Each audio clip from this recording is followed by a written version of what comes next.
Hello and welcome back to the channel. Now today we are going to do something from the recommendations in the comment section. Recommendation from Barry Held. He asked me to look at and react to the MLB.com's top 100 players for 2020. So here we are on the website checking it out. Thank you for the recommendation, Barry Held. And if you want to recommend a video or article for me to react to, please leave it in the comments down below. All right, let's get into this. 100, we got Vlad Guerrero Jr., 99, Bo Bichette, 98, Jock Peterson, 97, Eloy Jimenez, 96, Jose Abreu, 95, Tim Anderson, 94, Keston Hiura. Now, I think Tim Anderson is definitely way too low on this list. Didn't he just lead the league in batting average last season? I mean, I know it's just a breakout season, but still, it's definitely top 90, maybe even top 80 this season. Not 95 in my opinion, but I guess they have him at 95. Next we got 93, 92, and 91 as Mike Moustakas, who is, I think, better than 93. Tyler Glasnow and Luis Castillo. Very good players right there. I think they're definitely worthy of being on the list. Next we got three twins in a row. Miguel Sano, definitely not on the list. 100% does not deserve to be on this list.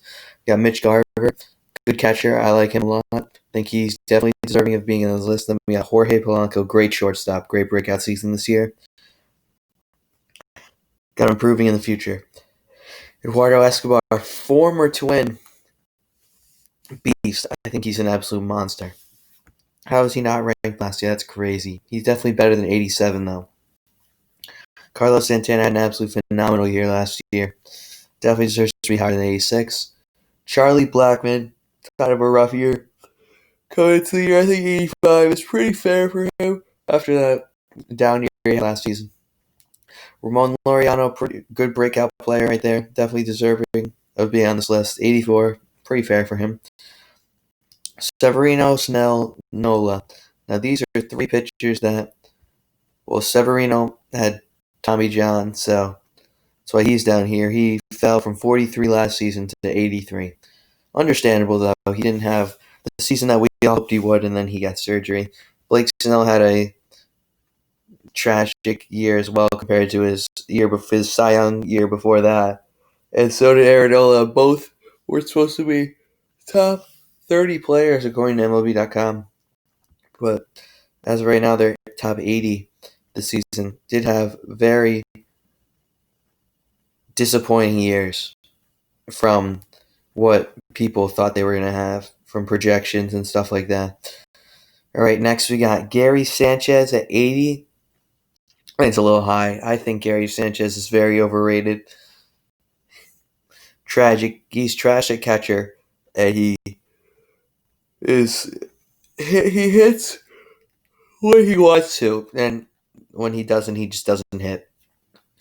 Not a very. He's a power hitter for sure, but he does not hit for average at all, and he is very bad at catching. Next, 79, Wilson Contreras. Yep, fair. Conforto next. I think that's pretty fair. Seager next. Yep.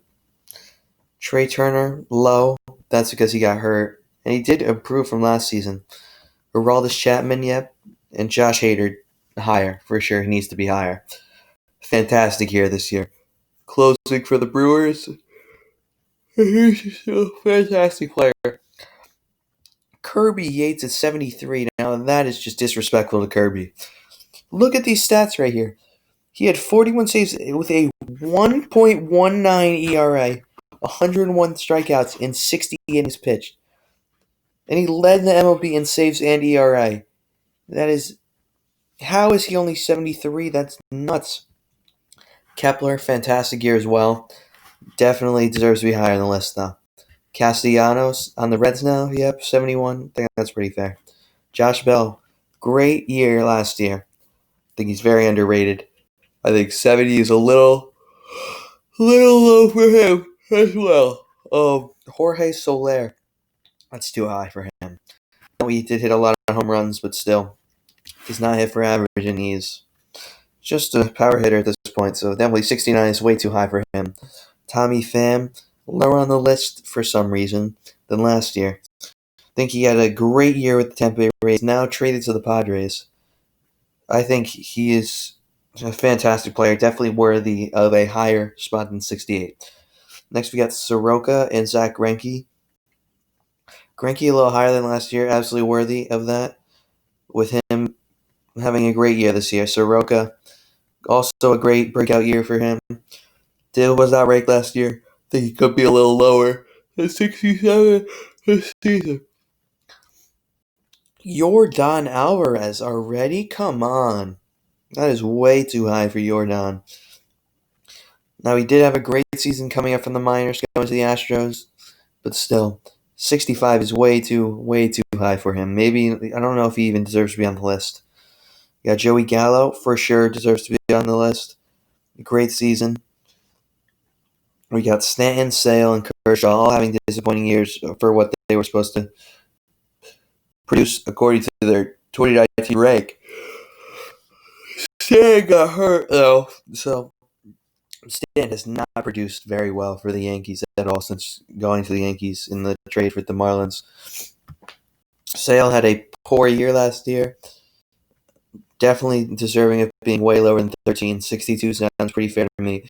And Kershaw had a good year record-wise, but 3.03 ERA, 9.5 K per 9. It's a very good stat line.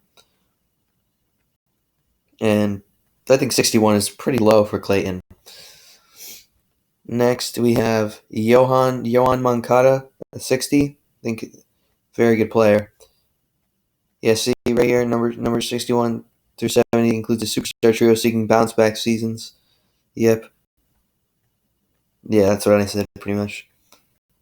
Oh, he won the Rookie of the Year, Alvarez? I still think he's way too high. At 60... Was 65? Yeah. Way too high for him. We got Yohan Moncada. Had a great season this year for the White Sox, coming out from the minors. I think he came up from the minors last year, but definitely broke out this year.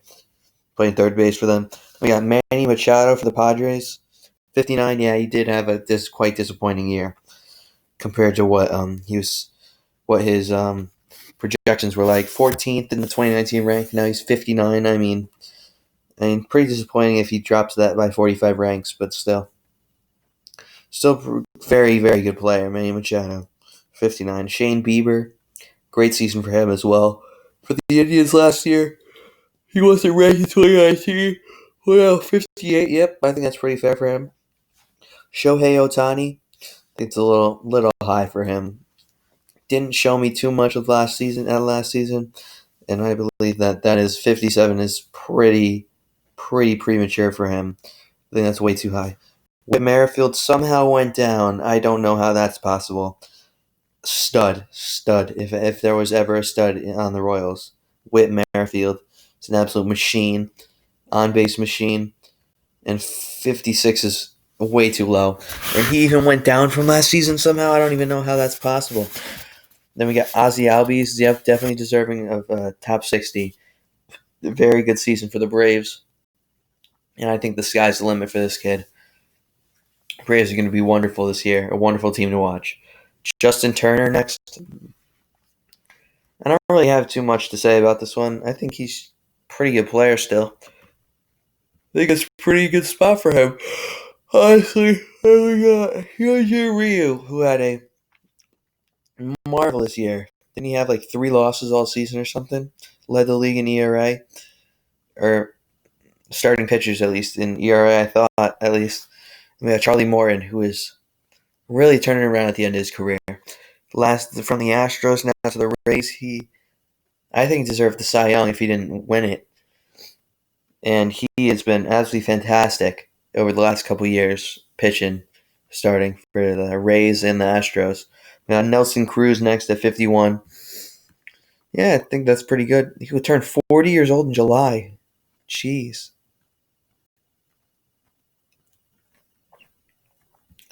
Yeah, I mean, yeah, look at that. Shohei Ohtani was limited to 160 games and 0 pitching appearances. But I don't know how they moved him up that high.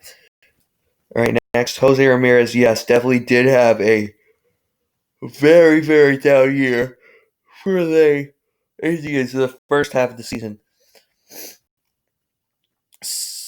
The second half, he really started to put it together, but still, does not. That 50 is very, very smart ranking for him. Jeff McNeil, he's a fantastic player. I mean, all around player. He can play any position. Very versatile. Very utility based player for the Mets. I mean, he leads off, and didn't he lead the league in batting average? At least the NL. He played very well. I think he hit over 300. So yep, 49 definitely a good spot for Jeff McNeil, I believe. Corbin, yep, played fantastic for the Nationals since signing. Wait, yeah, I think yep, played well for the Nationals, signed with them. Mike Clevenger, yep, a great season for Mike Clevenger last season. Definitely deserved to jump up from 82 to 47. Paul Goldschmidt had a little bit of a down year, as you can see by his rating decrease from 16 to 46, but still a decent rating, as you can still see. He's one of the top 50 players in the MLB still. Austin Meadows had a phenomenal year for the Rays. Proved that the Chris Archer trade to Pittsburgh was one of the worst trades I've ever seen.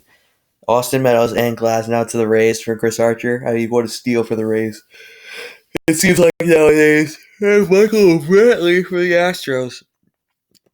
It seems a little low with Carlos Correa higher than him. I don't know how that's even possible. What's through these guys' brain at this point?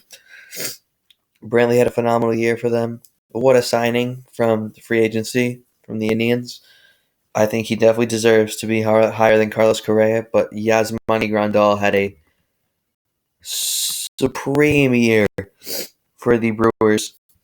One of the key reasons they made the playoffs, but now since he left to go to Chicago, I don't see the Brewers making the playoffs for a while, as their pitching staff is really bad. And they got Real Muto at 41, probably the highest catcher, I would assume, on the list.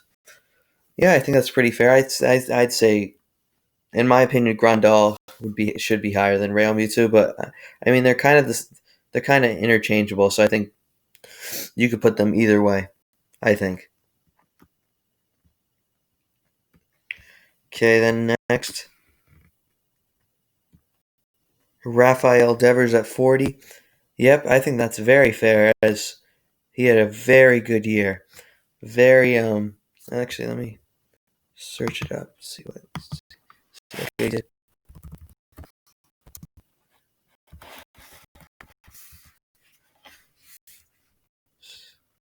Stats. Let's see these stats. 311, 32 home runs. I mean, what a season for Rafael. Killer season. 40, I think, may even be a little low for him. I'm a Yankees fan. He was phenomenal. Anthony Rizzo next. I mean, there's not much to say about him. He's Anthony Rizzo. He's going to give you production, hitting, fielding. He's the all-around key player right there. Matt Olson is one of the key first basemen in the league. A fantastic defensive first baseman, and really starting to produce with the bat this year. Yep, 38 I think is very fair. DJ LeMahieu, that is horrible ranking. Horrible. Top 20 for sure. After the season he was phenomenal for the Yankees. Yet they put him at 37. That is horrific. You got Max Muncy next. Definitely great season for Max Muncy. Deserving to be top 40, but how is he higher than DJ? Honestly. But one I will give them is Eugenio Suarez. Had a phenomenal year for the Reds this year. He was destroying baseballs, hitting home runs after home runs, and still getting on base with, I think, hit over 300 and had like 45 home runs or something. Chris Bryant next. I think Eugenio Suarez did edge out Chris Bryant. It should edge out him in the list this year. And Bryce Harper, I think he did drop almost 20 spots. I think Eugenio, Chris Bryant, and DJ are better than Bryce Harper, maybe even Max Muncy. So I think they should all go ahead of him in the list. But it's not my list. And you got Fernando Tatis, who As you can see down here, 22 home runs, 16 stolen bases, 969 OPS in 84 games. Just a great player. I mean, he was phenomenal for the Padres and shows so much promise for them. And you could tell how impressive that squad is now. Imagine them in a couple years. Then we got Gleyber Torres at 31. I mean, what a season for him. He was playing shortstop to replace Didi Gregorius, as it says. And he was great. I mean, like, no complaints from me. I mean, I'm a very, very good Yankees fan, I'd say. At least, like, I try and be. I think Gleyber Torres is phenomenal. The future, I think he's only like 22 as well. 30, Marcus Semien. Now that is very fair after the season he had. He was great. Like a great season for him. Walker Buehler, yep. Jack Flaherty, yes. All these players are, now we're getting to the big guns. JD Martinez. I think he like had a down year for him, but still had what a season he had still. Josh Johnson really pulled through for the Braves this year. He showed how good he really is. He still is that player that we all thought that we saw in Toronto. He still is that player, and he signed in a good deal with the Twins. I wish him the best, and I hope he does well in Minnesota. Ketel Marte shocked us all this year, being one of the best players in the MLB, and now top 25 on the list. Very, very deserved. 24, Pete Alonso. Yep, great rookie year. I think he broke the home run record. He was phenomenal for the Mets. 24, great. Javier Baez, come on, top 20 for sure is Javi Baez. Bogarts, that is low for Bogarts as well. Bogarts was fantastic. And there's Trevor Story. These guys are all top 20 players. Come on. Each of them, they are the three best shortstops in the league, I believe. Maybe I'm missing someone, but I think. Oh, except for Lindor. Lindor's the best. My bad. 3 of the top 4. These figure out the top 4 other than Lindor, and they all deserve to be top 20. Especially after Altuve, all this cheating and stuff, I think you have to knock him down. George Springer, phenomenal season, deserves to be up there. Chapman, underrated season. He is phenomenal. He's a top 10 player in my book. Strasburg had a great postseason, great season. Pulled through that Nationals team and they won the World Series. So kudos to him, kudos to them. Got a new deal with the Nats, and they're ready to roll this season. 20, great ranking for him. Aaron Judge, 16. Now, he had a down year for himself. I mean, he was hurt a lot. Didn't get all the game time he wanted, but 16 I think is very fair. Maybe, I don't know, I'm a Yankees fan, but still, I'd drop him down in the 20s for all these guys down here. Baez, Story, Bogarts, and LeMahieu, and Alonso as well. I think we dropped the Judge down, drop Altuve down so far. We got Freddie Freeman. Yep, Freddie Freeman's going to be Freddie Freeman. He's going to hit the ball. He's going to hit bombs. He's going to get on base. I mean, he's just a beast. He's a machine. And he is an absolute star. Max Scherzer at 14. Scherzer's going to be Scherzer, bro. They dropped him down almost 10 spots, but he still had a phenomenal year. It wasn't a Scherzer-type year, but it was a fantastic year for any pitcher in the MLB. Justin Verlander, it's like an aged cheese, bro. He gets better every time he gets older. Every year he gets better. He ages. It's crazy, bro. Verlander definitely deserves that spot. He's just getting better. And we got Ronald Acuna and Soto to round off the 11 and 12. And these guys are the stars of the league. They're future stars of the league, and they already are machines. So just to wait until they reach their full potential. I think Juan Soto isn't even. No, he's 21 now. Yep, a beast, a machine, and he led one of the key parts why they won the World Series this year. All right, next is Francisco Lindor at 10. His name was floated around in trade rumors, but he's set to begin the team with the Indians, and he was a great season. Look, he received AL MVP votes in each of the 4 seasons. Oh yeah, yeah. So he received. Why is he? Yeah, he had a great year this year. Why is he dropped down? I don't get it. Oh, but look at Arenado's season: 315 average, 41 home runs, 118 RBIs, and he's 9. Come on, higher than that. DeGrom is 8. 11 wins, 8 losses. I mean, that's up to the team at that point. It's not his fault. 2.43 ERA, 255 Ks. DeGrom is a dominant beast at starting pitcher. Garrett Cole higher, agreed. Garrett Cole is the best pitcher in the MLB by far. 326 strikeouts, 20-5, 250 ERA. Phenomenal. Now a part of the New York Yankees. Anthony Rendon, yep, agree 100% that he's the top 6 player. Newly signed with the Los Angeles Angels. Hit almost 320 with 126 RBIs and over 1,000 OPS. Disgusting. 34 home runs. On base percentage of .412. That is nuts. That's crazy. Won the World Series this year as well. Bregman is 5th. 41 home runs. 1.015 OPS. 8.4 WAR. I mean, like, there's no... You can't argue with these stats that these guys have been putting out these seasons. Who's 4? Mookie Betts. I mean, there's nothing I could say here. These are just... And there's Bellinger at 3. I mean, look at the season he had. .406 on-base percentage. 47 home runs, and he was the MVP. And he hit .305. Like, what do you want me to say here? Yelich hit .330 with 44 home runs and 30 stolen bases. Honestly, he's the only person that would give Cody a run for his money. I think he's better than Cody. And he's the only person that gave him the run for the money in MVP voting.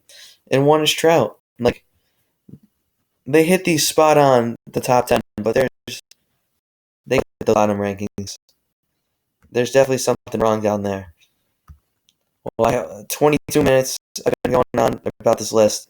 Hope you enjoyed Barry. I hope you enjoyed everyone else. Please subscribe, like, comment down below what else you think I should react to. Have a good one. Hope you enjoy, and peace.